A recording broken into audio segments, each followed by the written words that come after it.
10 محرم کو جمعے کا دن تھا.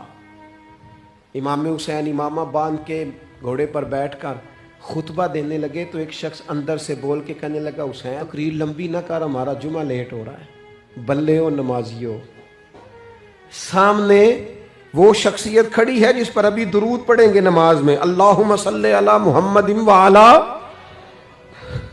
ابھی درود پڑھیں گے حسین ابن علی پر، ابھی شہید کر کے ابھی درود پڑھیں گے، وہ سامنے کھڑے. اور امام حسین کا ایک جملہ تاریخ نے یوں لکھا ہے کہ شاید ریت کے ذرے بھی تڑپ گئے. امام علی مقام فرمانے لگے مجھے غور سے دیکھو، تمہیں پتہ ہے میں کون ہوں؟ تم جانتے ہو میں کون ہوں؟ نبی پاک نے فرمایا تھا یہ حسن اور حسین میرے بیٹے ہیں کیونکہ میری بیٹی کے بیٹے. تمہیں پتہ ہے میں کون ہوں؟ سامنے امام حسین کھڑے. فرمایا مجھے جانتے ہو؟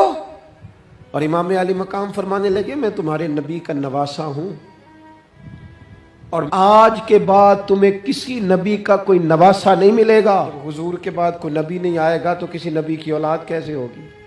تمہیں آج کے بعد کسی نبی کے نواسے کی زیارت نہیں ملے گی.